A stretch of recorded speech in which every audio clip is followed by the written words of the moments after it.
November 24th, 2017. This is Nerd Bourbon, episode 25. I am Gravy Boat Boy Seth Sturgill. Oh, I hate you, and I'm Todd Sturgill. Happy Thanksgiving, Todd. Yes. I'm... Are you thankful for this life as I am? Oh, so thankful. I'll be thankful for the sweet release of death. That's the only thing I'll be thankful for. We're gonna do kind of a Thanksgiving episode today. It's gonna be a typical episode because I have a few things to talk about before we get into before we move into that Thanksgiving direction. But let's get a piece of housekeeping out of the way. So you have some Tater Time planned for these fine folks, don't you? Coming up. Yes. I think it's time to. I've had it on my system for a little bit now, so I think it's time to delve into it. Is Dragon's Dogma Dark Arisen, and so with that we'll be starting that technically tomorrow when this is posted. Yeah, so Saturday, November 25th. Yes, We'll stream that, and it's gonna be like the first stream is gonna end up being 2 episodes, so like the Bloodborne stream was, because we're gonna get a little bit of some character creation going on. Yes. It's gonna be some good shit. You were talking about doing it weekly, right? Yes, so I'll probably at least just for like the first playthrough, I'll probably be streaming it every Saturday until it's beaten. Do we have a lockdown confirmed time for that? Anywhere between like start time, probably anywhere between 1 to 2:30. Okay. I'm working that around the time you wake up. Yeah. I work overnight. Todd basically works overnight. So yeah, sometime in the afternoon on Saturdays. We'll post more specifics, obviously, on the Facebook and the Twitter and all that. But look forward to that. Tater Time. More Tater Time is always a good thing. No, it's not. Like I said, I don't know how much we'll really talk about this before we get into the main topic, but I did want to kind of get into what we've been up to this week. Was there anything specifically that you wanted to shout out as far as things you've been doing this week? Just been doing the same shit, different day. Just exist in this Call of Duty hellhole. That's exactly what I've been doing. I mean, like I guess the only thing I've been doing is just sitting there, like, earning this variant of a sniper rifle for no good reason. You know what? If the next Call of Duty game is called Call of Duty Hellhole, I'll buy it. That would actually be fucking dope if it was like a Call of Duty that was set like a first-person shooter in like the fucking like Book of Revelation, basically. Like you're fighting like demons and shit. Call of Duty Hellhole, I'd buy it. That game, it would get shit for trying to be like Doom. Yeah, that's true. I would like to, you know what though, like unironically, like this, I'm not joking, I would like to see Call of Duty go in a stupid direction like that. But I feel like it's kind of doomed to, I feel like Call of Duty is kind of doomed to always be the military shooter. Like they could never get away with doing shit like that. Yeah. It's comfort food for a lot of people. A lot of military people, they want to play a military shooter. Even if it's in a different time period, the fact that it is a military shooter is important to Call of Duty. But I would love to see them take that series in a stupid direction. There are not enough stupid games anymore. I agree with that. I have most of my week has been, besides just the normal work stuff, I 100%ed Mario Odyssey, and so now I just sort of like trying to find the joy in my life again, now that I'm not playing Mario anymore. There's no more Mario to conquer. A single tear was shed when there was no more Mario to conquer. Much like Napoleon Bonaparte, Todd. I'm much like him in many ways. I'm short and stocky, and I have many paintings of myself around my house. Joking aside, I do actually have one picture of myself in my house. One painting of myself. Yeah. Well, it's of Anastasia and I. Oh yeah, But anyway, so now that that's over, I've sort of moved on to the new expansion for Horizon came out, the Frozen Wilds. It's cool. Like it'd be easy to just kind of write it off as it's more Horizon, and then like call it a day. But what's really interesting about this is like the story's like kind of neither here nor there so far. But I'm pretty early on into it. I've probably put in, I don't know, maybe 3 or 4 hours, and I'm hearing that it's around a 15 or 20 hour expansion. So it's pretty substantial. There's a lot of stuff to do in this new area called the Cut, which is actually added on to the map. It's not a separate thing. They actually just add the Cut into the game proper. And they've added like several new. I think you can now get to level 60, and they've added several new like skills and an entirely different skill tree and stuff like that. So they've added some ancillary, typical expansion stuff there. But what's interesting is the way that it has addressed a lot of like fan criticisms from the vanilla game. So when you're doing Frozen Wilds missions, you'll notice that one of the issues that was kind of present in the vanilla Horizon. Is that outside of main cutscenes, the cutscene animation quality wasn't super consistent. Like, not even just in terms of facial animations. Like sometimes you'd be talking to somebody and like the faces would just be kind of stiff and they weren't really doing anything but standing there. In Frozen Wilds, it seems like the characters they just seem much more realistic, not even just in terms of the animation fidelity, but like the things that the characters are actually doing. They're moving, they're walking and talking, and they're not just standing around, and it seems like a little dumb thing, and it is a little nitpicky, let's be honest, but it is a nitpick that people had with the vanilla game, and they have improved upon it. And it is kind of a night and day difference when you watch a cutscene from Frozen Wilds and you compare it to like a side mission cutscene in the vanilla game. You're just like, oh shit, that did look kind of bad, didn't it? Another way that they've improved is the side quests. Now, it doesn't seem like there's a whole ton of side quests in this game, but the ones that there are seem to be of a much higher quality. I really enjoyed the side quests in the vanilla game, but these definitely seem to be like, none of them seem to be bullshit like filler side quests. They all seem to be pretty a high mark for Horizon. I also really like the way they've handled the tall necks in this, because there are tall necks in the Cut. Okay. But it is not. The tall necks are not just simply you see them and you run up and jump on them. It's a little more involved than that. So the tall necks now have like legitimate little mini quests around them. Okay. Like they're trapped and frozen in the Cut, and your job is to destroy the surrounding. They're called daemonic machines. So that's kind of the big antagonistic force of this, is this thing called the Daemon or whatever, and we don't really know. I don't know yet in the story what's going on with that.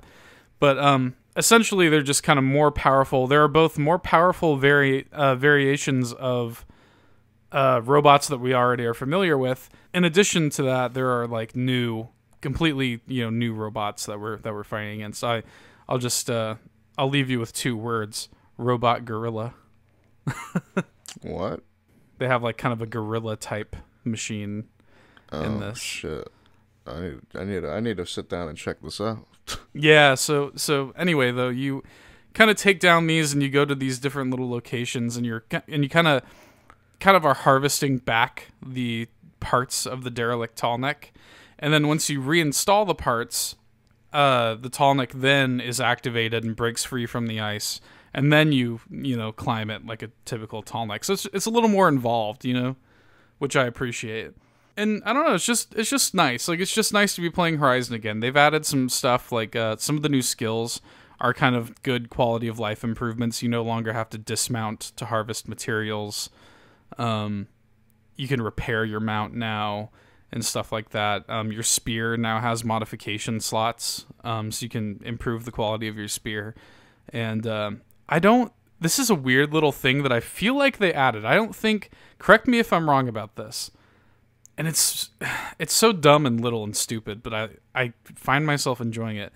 When you're climbing up ladders in Horizon the Frozen Wilds, you can like move like really fluidly like on the ladder, like Aloy is, you can move her like back and forth on the ladder super fluidly. Like it's weird. Like I don't really know how to describe it. The animation rig for Aloy when she's on the ladder does not seem to be concerned with the fact, like, her positioning on the ladder. Does that make sense? Like, you can go back and forth as you're climbing up. You know what I mean? Okay.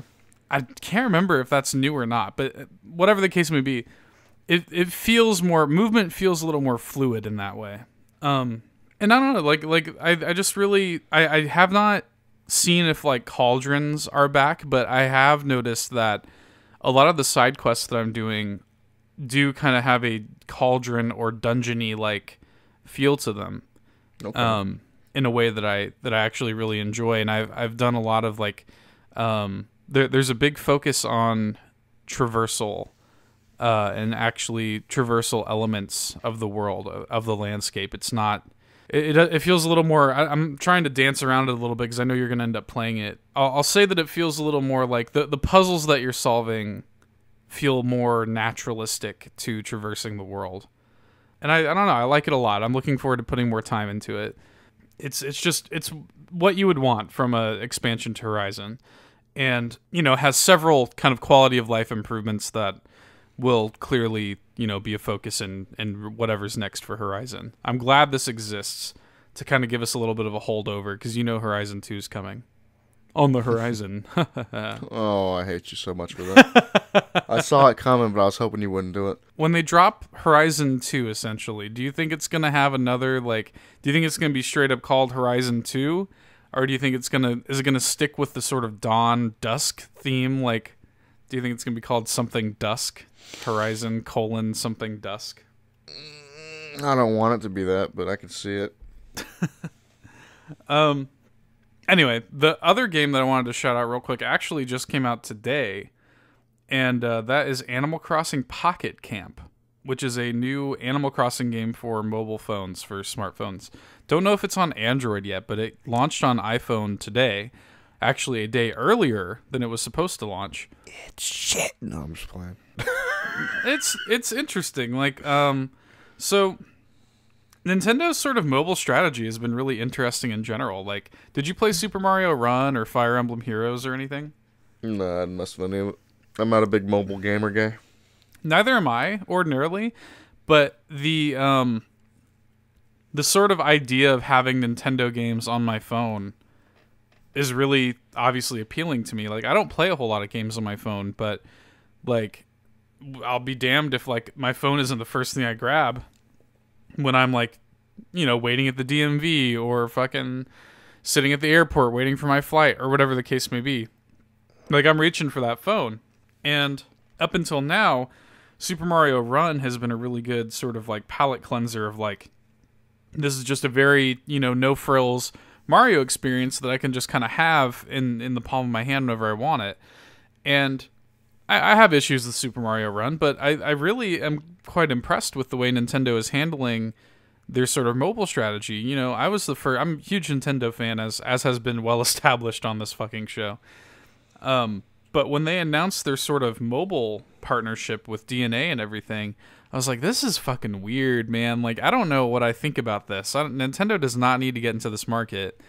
But now that they have, I'm actually impressed that these games do not feel like half-assed cash-ins. Like they could have easily just been like, oh, yeah, Animal Crossing is coming to your iPhone, and it's just a fucking, like, it's just some bullshit thing that interacts with the 3DS game or something like that.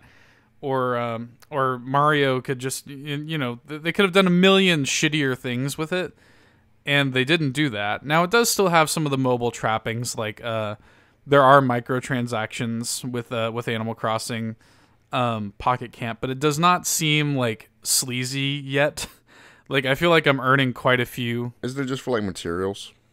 No, well, so there are a few things that you can do with it. So the sort of thing that you can buy is they're called leaf tickets, and leaf tickets have several applications. So one of the main ones is like most mobile games, they with microtransactions, things are on a timer, so you can craft furniture and stuff like that, and that's set to a timer, and you can instantly finish up the crafting timer if you spend a leaf ticket, or if you want to increase the do you want to increase the amount of things you can craft at one time? Spend 80 leaf tickets or whatever. But like, I'm getting leaf tickets, at least right now, an hour or so in, I'm getting leaf tickets like left and right just for stupid shit, that might slow down to a trickle eventually, but for right now it's coming pretty naturally. But you can also spend leaf tickets to buy stuff. Materials come pretty naturally from, basically you do requests for animal villagers. So this person wants a fish, or this person wants a fruit, or something like that. What's really impressive to me about this game is that it doesn't feel like a full Animal Crossing game, but it does feel like a legit Animal Crossing experience on your phone. Like, it does not feel like some shitty half-baked Animal Crossing thing. It is an actual Animal Crossing spinoff, an honest-to-goodness spinoff that makes sense and controls well and looks really good. I was talking to my fiance. I was like, this is probably actually the best-looking Animal Crossing game so far. Like, because if you think about it, like, New Leaf came out in, like, 2013 or something like that in America, and, over 4 years ago now, and that game looks kind of dated now, and so this game on the phone is the prettiest Animal Crossing game. It controls super well, because you're pretty much just dragging your finger on the screen and your character walks. It has a lot of quality of life improvements over even New Leaf. Improvements that I hope kind of stay with the series. So like, there's no more like, oh, you need to answer these questions and that determines how your character looks like. I don't know if you know that about it. I'm sure that was how it was in the original. Yeah, I know about that. So like, yeah, you have that like kind of questionnaire at the beginning, and that determines, like, you have to fucking go on the wiki and figure out how you want your character to look. No, there's full on character customization here. Your character can look however you want them to look. You can even change it up later. It's not a big deal. And I don't know, like, I'm impressed at how solid it feels. You no longer have to like physically push your furniture everywhere. You can just kind of drag and drop, and it's all on a grid and stuff like that. And it introduces new characters to the Animal Crossing lore. There's like these 3 penguin brothers who are the ones you talk to when you want to modify your camping like van, your RV or whatever. What are they called? I don't know what they have names. It's like Carlo, Giovanni, and Beppe or something like that. God bless, they have good names. Okay, that's all I want. They have good names. They kind of have like this Italian kind of greaser kind of thing. I dig it. I'm down. They're good. They're good boys, and yeah, you talk to them to customize your van. You can do custom paint jobs. You can make your RV like larger and stuff like that.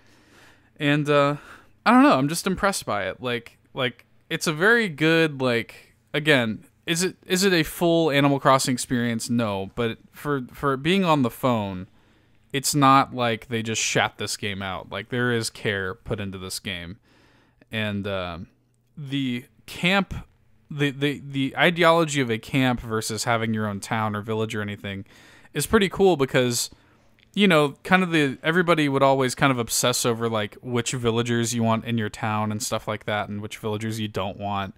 In the mainline games. Well, with this, you're kind of incentivized to befriend all of these animals, because all of them can visit your camp at any time. Mm-hmm. You're not managing like a community. You have people that are just coming and going out of your camp. Yeah. And I don't know. It's cool. I'm liking it a lot. It's definitely something that I'm going to be messing with more. It's not something you could sit there and play for like hours and hours and hours, but if you're waiting in line at the movies, if you're like I said, waiting at the DMV or something, if you're at your parents' house and you're just chilling for a couple seconds, like, it's going to be a very, very solid, fun thing to have on the phone. And I'm looking forward to spending some more time with it. Your sister jumped on it as early as I did, because maybe 20 minutes after I installed the game and started playing it, I had a friend request from her. Yeah, I think I saw on her Snapchat that she was playing it.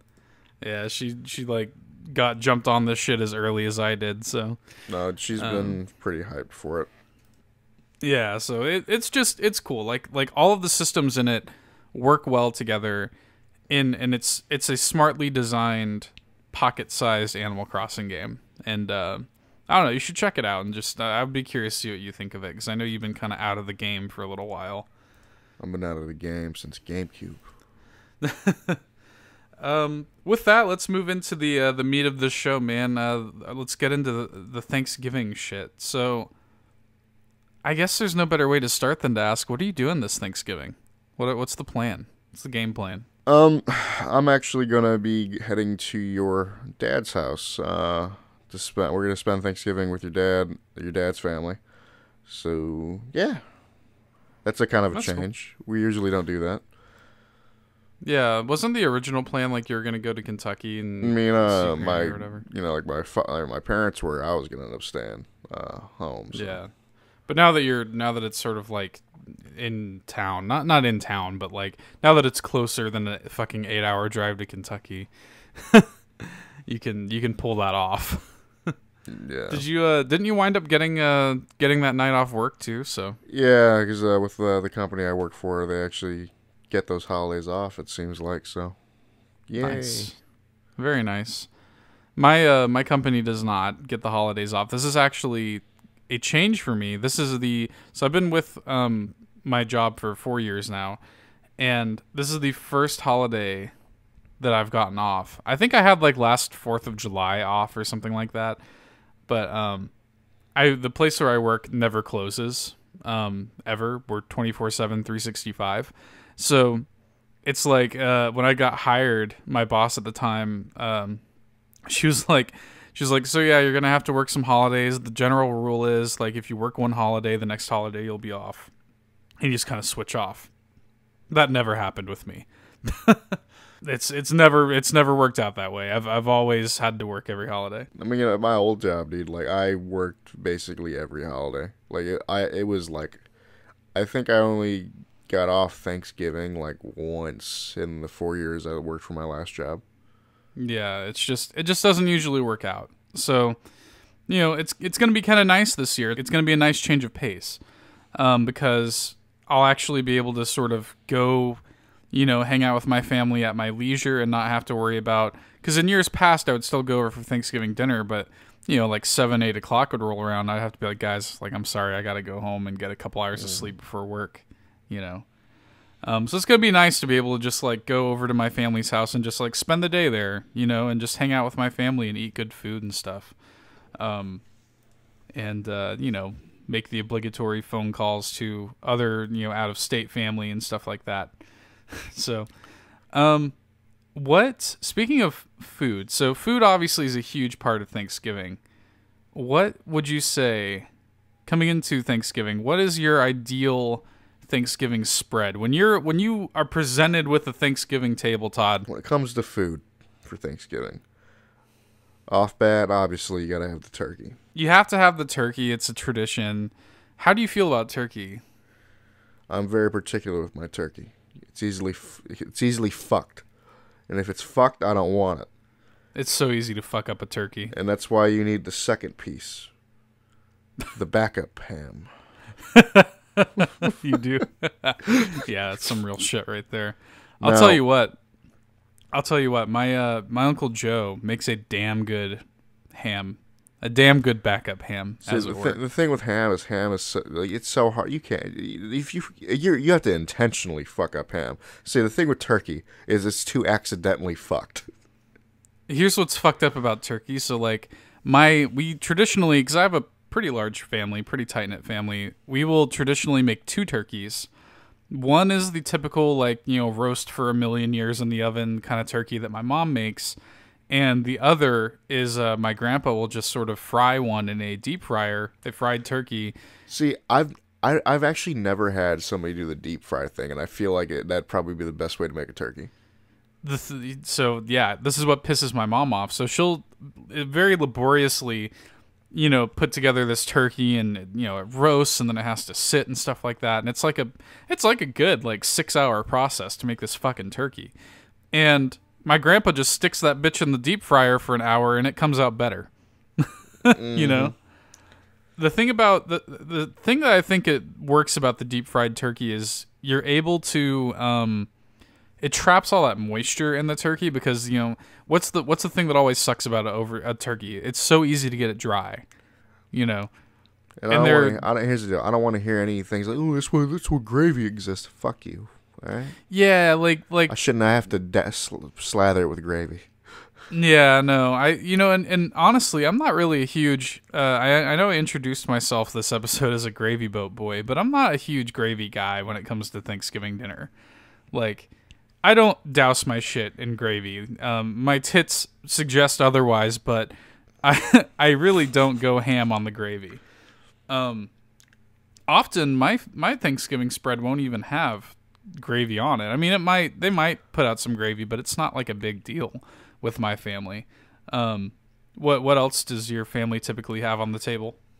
You gotta have the stuffing. You gotta have the mashed potatoes. I'm a big believer in green bean casserole. Okay, so like the green bean, crispy onion. Yeah, crispy French onion stuff. I love that. I'll down the shit out of it. Okay. Do you prefer the casserole to like just straight up just having some fucking green beans? Yes. Okay. Without a doubt. Because here's the deal. I'm not too big on standard green beans. Oh, I am. I love just straight up nothing on them, just some straight up green beans. I love them. Yeah, no, my family typically, there's always, the mashed potatoes, and my mom will typically do a green bean casserole. You mentioned stuffing, so I want to do a little side tangent. What's the deal with the stuffing that your family usually goes with? It's pretty standard. Is it like a cornbread stuffing or what? Yeah, it's just pretty standard like stuffing.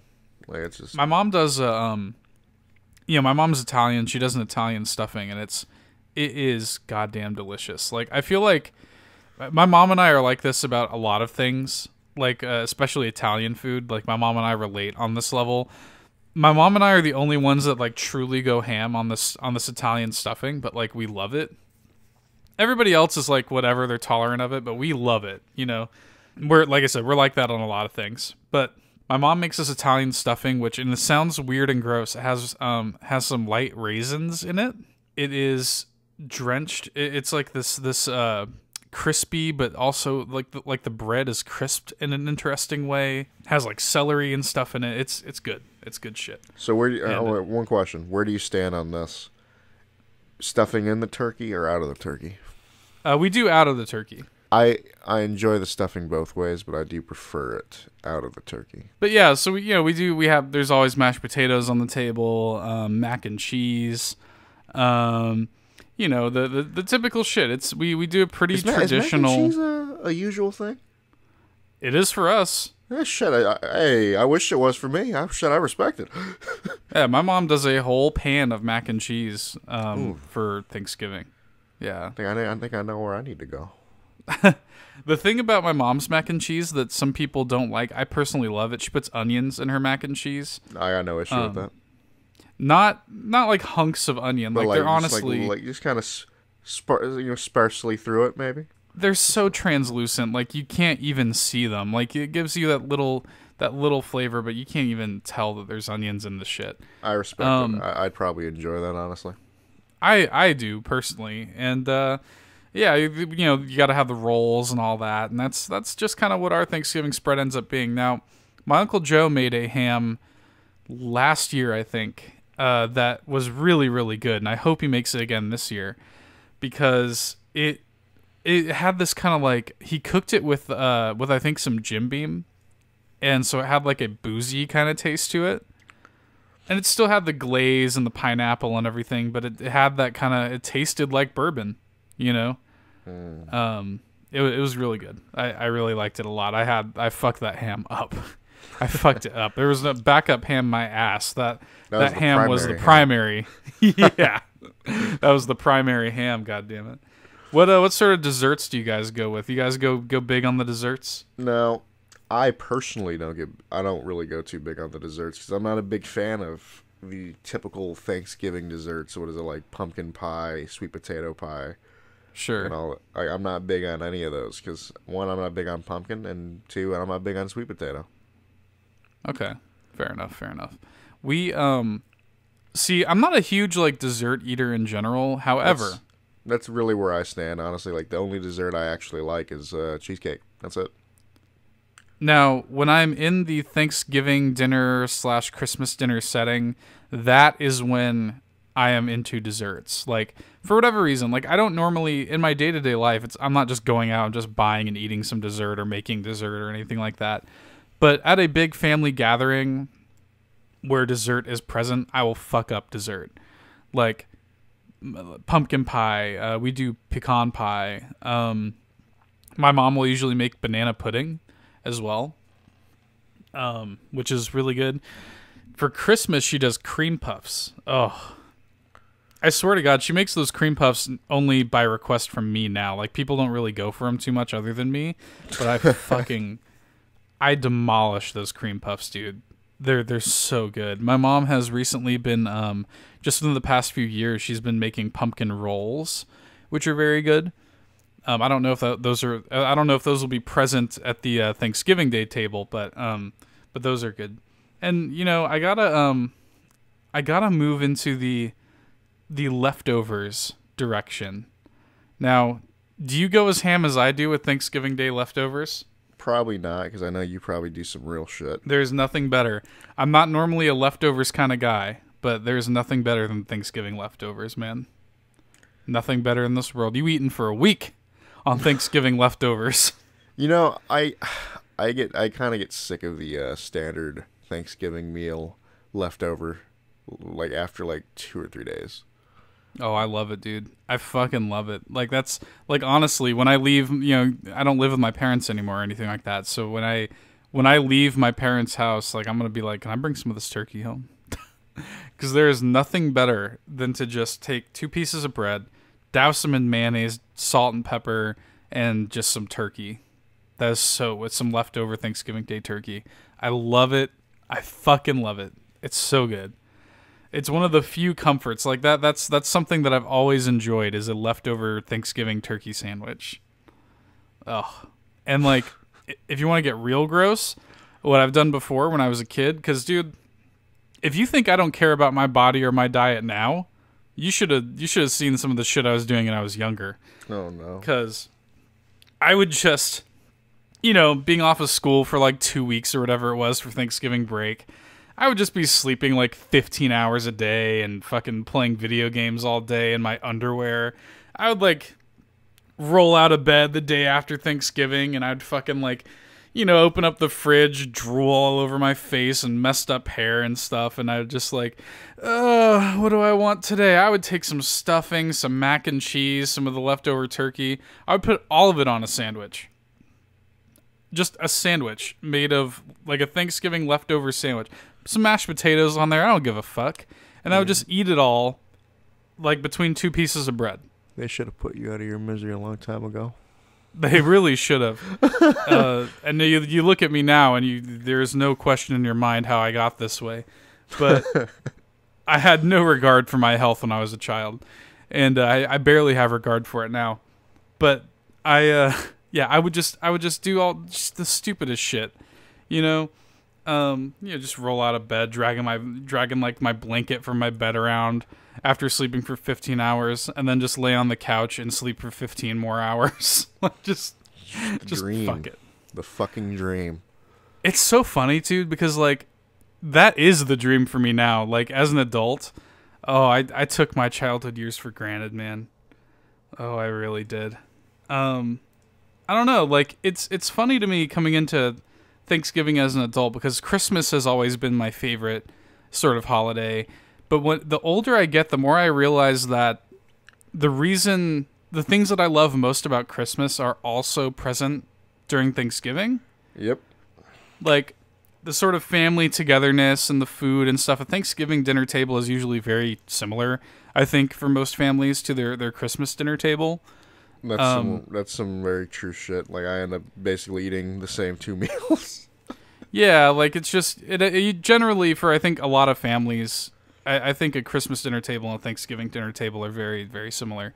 My family has a few exceptions, but for the most part, it seems kind of similar. The family togetherness and stuff like that. And yeah, there's no gift giving at Thanksgiving traditionally or whatever, but I don't know. Like the older I get, the more I realize that the things that I really like about the holidays is just the time I get to spend with my family. Like the older I get, the more and more you start to realize like how important family is, and I really do love just hanging out with my family. They're just good people, and my family's very tight knit, and I just like to spend time with them.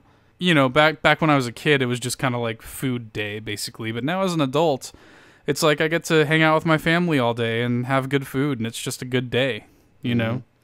Like, Thanksgiving's just a good time, and I'm not going to go as far as to say that it dethrones Christmas, because it doesn't have Thanksgiving does not have, like, the lights and the fucking... I don't think it doesn't have, like, all the good vibes that Christmas has. Yeah, Christmas just has good vibes. Yeah, that's a really good way of putting it. But what Thanksgiving gets rid of that Christmas has, a bad part, is the consumerism that comes with Christmas. That's very true, yeah. And that is an excellent segue into the next little bit, the next little topic that I wanted to talk about. Black Friday, the day after Thanksgiving. Actually, the day that you're listening to this. If you're listening to this on the day it's posted, Black Friday. The most cursed day in existence. The window into the soul. The true form of the human condition. The day that my fucking third nephew is being born, actually, so... We'll see how that goes. Yeah, it's a cursed day. Yeah. How do you feel about Black Friday? Are you a big Black Friday guy? Usually no. Like I'm not really big on dying while shopping. Have you ever like just to see what it's like gone to a store No. at like midnight on Black Friday? I don't need to go there. I have the internet. So I've been working in retail. We've talked about this before. I've worked in retail for over 10 years. I've had to work Black Fridays before, and oh my God, I'll tell this quick anecdote. I was working Black Friday one year at a GameStop, and one of my coworkers, the store manager, he was planning on. I was working, basically half of the day. We were open from midnight until normal closing hours, I think 9 or 9:30 or whatever the case may be. But we were actually coming in at like 10 or 11 on Thanksgiving night technically to set stuff up and to make sure everything was ready. So I think we ended up coming in at 10, and I don't think I left until 10 the next day because he was expecting to have his first child at the time. And I was telling him leading up to Black Friday, I was like, dude, like it's going to be Black Friday. I'm telling you, like you're going to have this baby on or around Black Friday, He's like, oh, no. It's going to be fine. I'll work Black Friday and then it'll be afterwards or whatever. And I'm like, no, dude. So he, sure as shit ended up, I can't remember if it was literally on Black Friday or not, but he ended up having the kid. And I was like, dude, don't worry about, you got a baby to raise.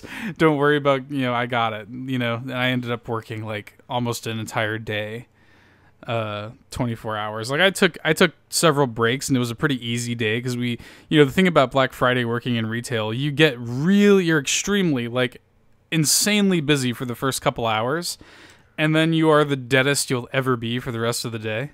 Yeah. But so working in retail on Black Friday is fucking something else. But I've never been the guy to go up at midnight or anything like that and be there for like the big rush of fucking people and getting trampled. That's not me. But I do enjoy a good Black Friday sale. I do enjoy that. Yeah, it's very consumerist and blah blah blah, but I don't know. Like I like to save money as much as the next guy. You know, I've always been more of a Cyber Monday guy. Yeah, well, you don't have to leave your house for Cyber Monday. Exactly. Now, often you'll get better deals on Black Friday than Cyber Monday, but Cyber Monday is still... I'll take advantage of that too sometimes. I do like... and this is something that I've talked about ad nauseum. The way that I buy games now, and it's so funny to me, because, like, if I had spent $60 on, like, Wolfenstein 2 or Evil Within 2 or Shadow of War, for example... If I had spent $60 on those games a month ago, I would be fucking furious.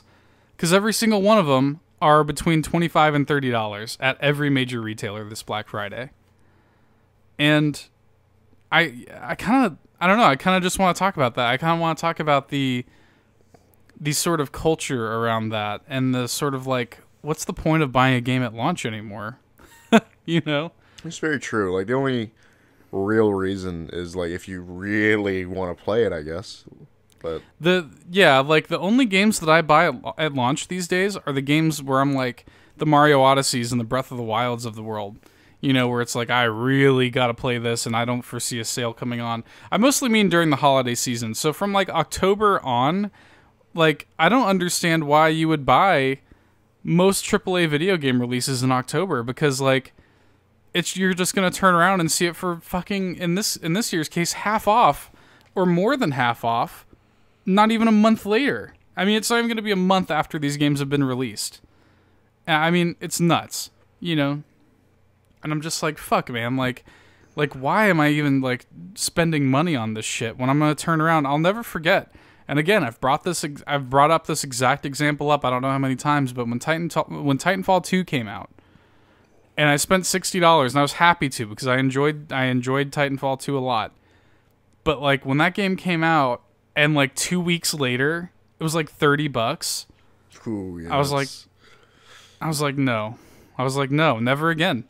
So that's why you don't see me going out and rushing out to buy most AAA releases anymore. Because I'm going to go over on Black Friday. I'm about to go up there to GameStop on Black Friday, and I'm going to fucking clean up, you know? And I'm going to be paying a fraction of what these people that just paid, you know, top dollar for a month ago. And I feel a little gross for doing that. But I'm also just like, dude, like, the culture's got to change a little bit. If you want Black Friday to change, then, like, you have to go tit for tat with it, you know? And there is something gross and consumerist about Black Friday, but I think it's kind of I don't think it's going anywhere, because, you know, people like to save money. Mm-hmm. And I mean, shit, this Black Friday, I think I even told you, I think you, like a week ago, you were like, oh, I'm looking at buying a new DualShock from a PS4, and I'm like, don't do that, dude, because, like, at Black Friday, they're going to be like $20 off everywhere. Mm-hmm. You know, and you're, oh, shit, cool, you know? And Black Friday ads are leaking all over the place, and it's just, I understand the purpose of retailers wanting to drive sales for the holidays. It's good for their last minute sales. It's at the end of November, so it's kind of the best chance they'll get to drive up that pre-Christmas money. It's very advantageous for them, and so they're going to discount stuff heavily to get people through the doors. But fuck, man, like, I just don't even, I don't know, like it's such a, Black Friday is such a fucking enigmatic monster, you know, and I feel bad for people that have to work it, because I've had to work it, and it sucks. You just see the light in their eyes have went out. I'll say this, so for Black Friday, this is gonna be my sort of haul. I'm not going to really go... Normally, I like to go to Walmart and peruse the Blu-ray deals for Black Friday and see what kind of Blu-rays they have, but I don't think I'm going to do that this year. I am going to pick up Assassin's Creed, which I was always planning on doing. That was always going to be the main thing that I get. GameStop kind of annoyed me, because almost everywhere you look, from Walmart to whatever, Assassin's Creed is either... I think Walmart is going to have it for $27.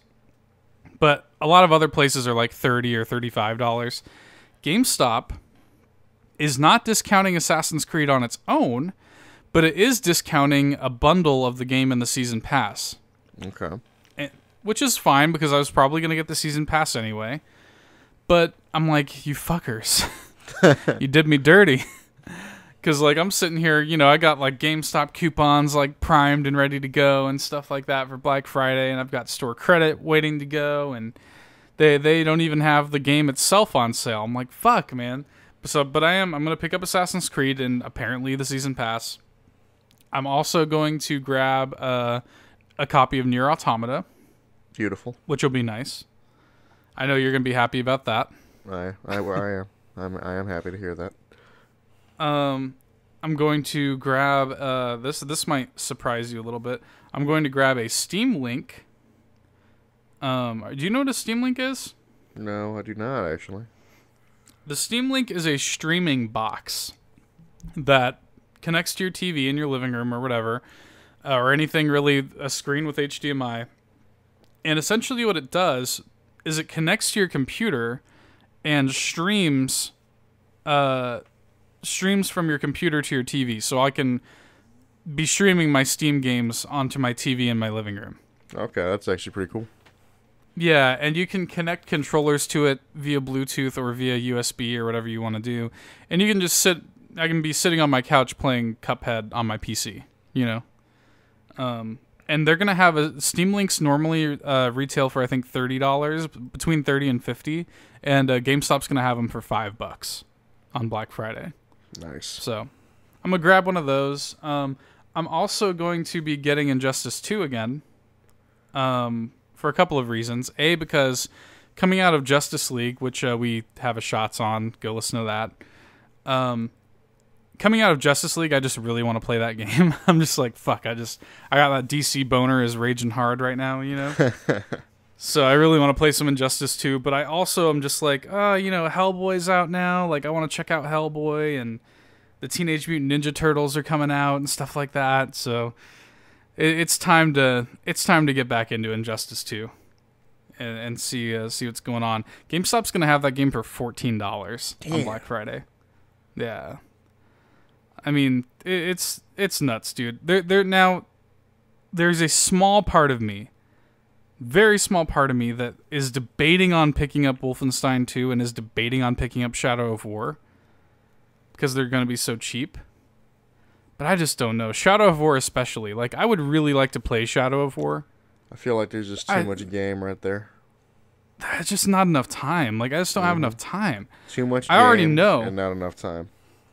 I already know I'm going to be spending basically the month of December playing Assassin's Creed, you know? Like, where am I going to fit in Wolfenstein 2 and stuff like that? It's be real with you. Whenever I end up playing Wolfenstein 2, it may be on the Switch. Like, I might honestly play that game on the Switch, because it's just a cool thing. I just got to see how that works. But anyway, that's kind of our single topic thing. Is there anything else you wanted to say about Thanksgiving or Black Friday? Maybe a quick thing of, like, what we're most thankful for in this life. Oh, Todd, that's so sweet of you. Well, what are you thankful for this year, sweet boy? Skate 4. That's a good one. That's going to go down in Skate 4 history. That's a good one. You're welcome. If I want to get lame for a second, and get cheesy just for a second, now that we're closing this out, I'm just really thankful for this podcast, man. I'm really thankful for you kind of going on this podcasting journey with me and not giving up on it like we have so many times in the past. That's some real shit. And also, by the way, this is actually what I'm actually the most thankful for. I just wanted to get the Skate 4 in. Yeah, I know. And I just you know, we've tried to do the podcasting thing so many times before, and we've just never devoted to it. And I'm just thankful that this exists, because this honestly is the thing that I look forward to the most in a given week. And this